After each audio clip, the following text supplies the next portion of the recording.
bahwa Nabi SAW diberi keringanan oleh Allah Ta'ala dengan Allah turunkan Al-Quran itu menjadi 9 atau menjadi 7 qiraah.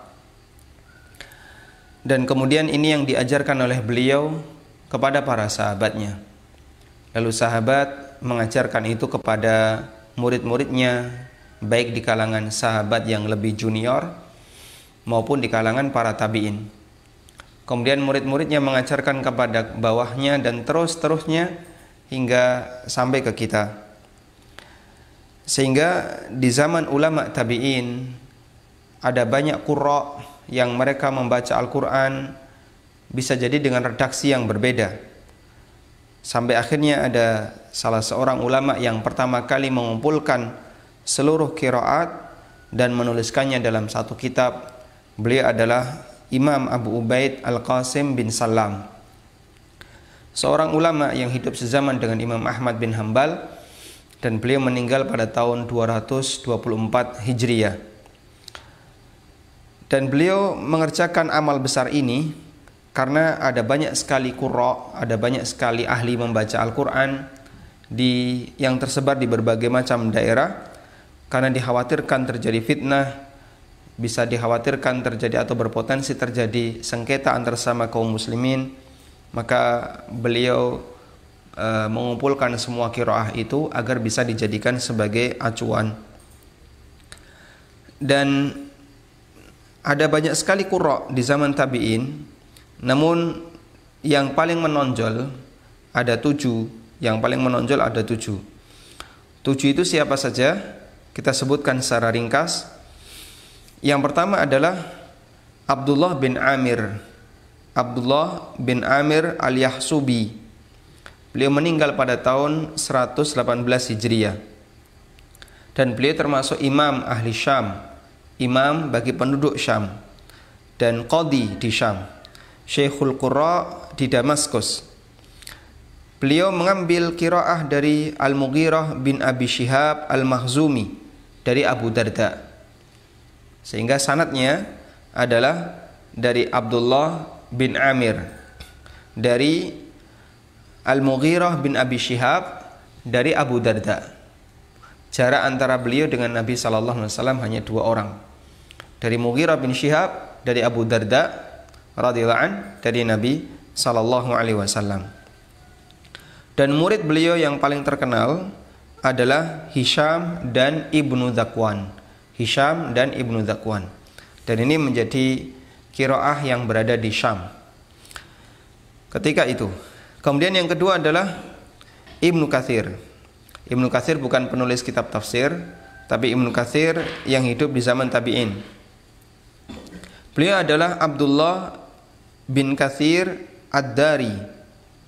Abdullah bin Katsir Ad-Dari yang meninggal pada tahun 120 Hijriah.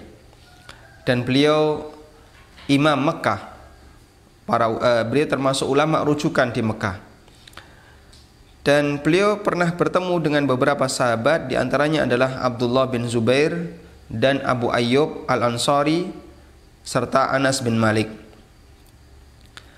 Sehingga Abdullah bin Katsir mengambil Al-Quran dari 3 kemungkinan sahabat, Abdullah bin Zubair, Abu Ayyub Al-Ansari, dan Anas ibnu Malik.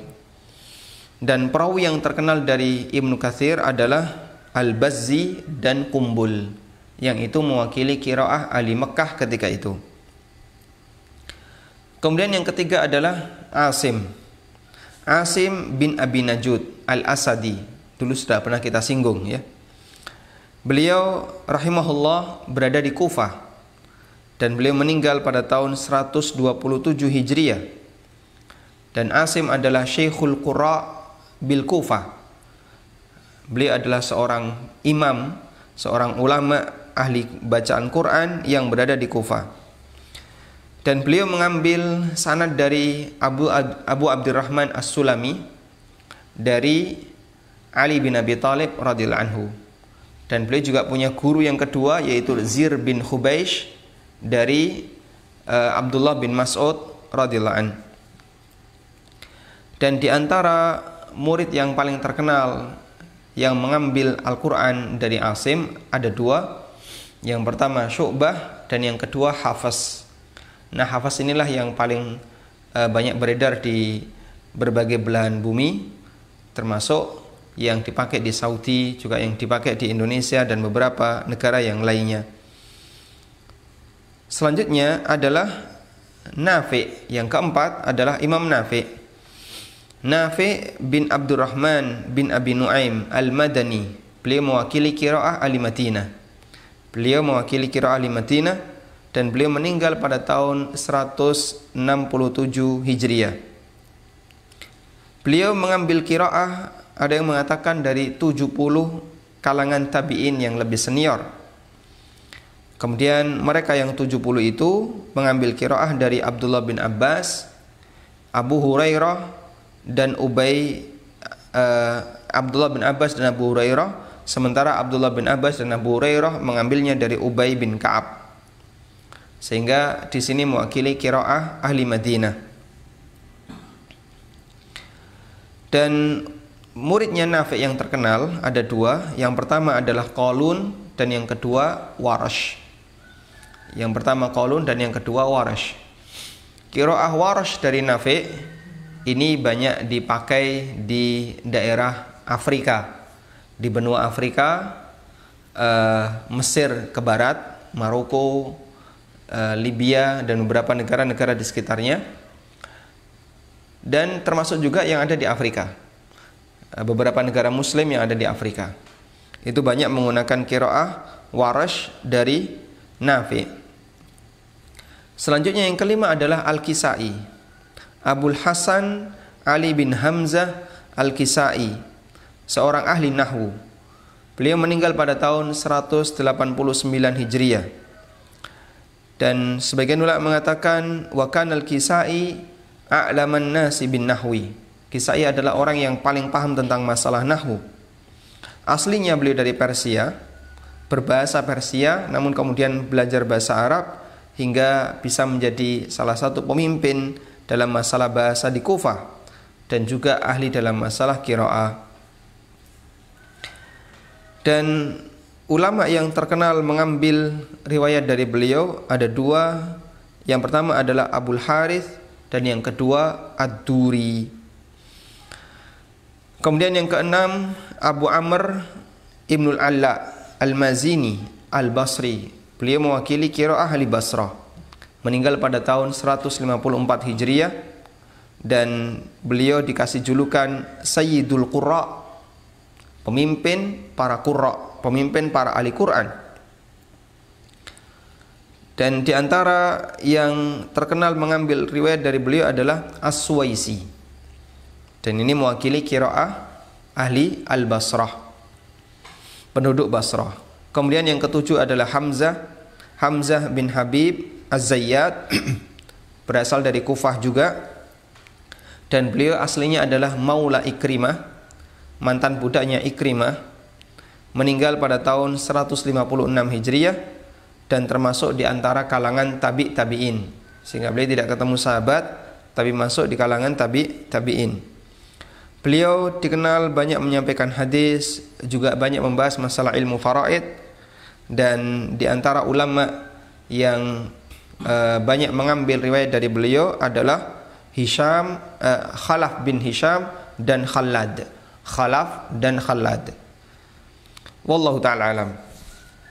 Sehingga di sini kita bisa lihat bahwa adanya 7 qiraah yang itu masih dipelajari sampai sekarang, turun temurun, dan masing-masing jalurnya ada sanadnya masing-masing, dan ada sedikit perbedaan antara satu qiraah dengan qiraah yang lain masih terjaga. Dan itu bagian dari makna firman Allah Subhanahu wa taala, "Inna nahnu nazzalna dzikra wa inna lahu lahafizun." Sesungguhnya akulah yang menurunkan Al-Qur'an dan aku sendiri yang menjaga. Karena Allah yang menjaga, maka sekalipun tidak terkenal di masyarakat, tapi itu tetap ada dan bisa diketahui oleh mereka yang mau belajar masalah ilmu qiraah. Di antara contoh perbedaannya seperti yang sering kita dengar, ada sebagian orang yang membaca, dan ini qiraah Hafs, wadduha. wal laili idza saja. Tapi ada juga qiraah yang membaca dengan imalah, dibaca agak miring.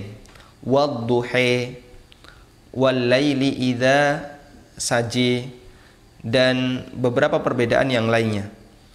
Jarang orang yang bisa memahami seperti ini kecuali mereka yang secara khusus mau mendalami ilmu qiraah dan saat ini sudah menjadi satu fakultas khusus atau satu jurusan khusus, yaitu jurusan ilmu Quran. Wallahu ta'ala alam. Semoga semakin menambah kekaguman kita kepada Al-Quran dan betapa luasnya ilmu Quran yang dipelajari oleh para ulama.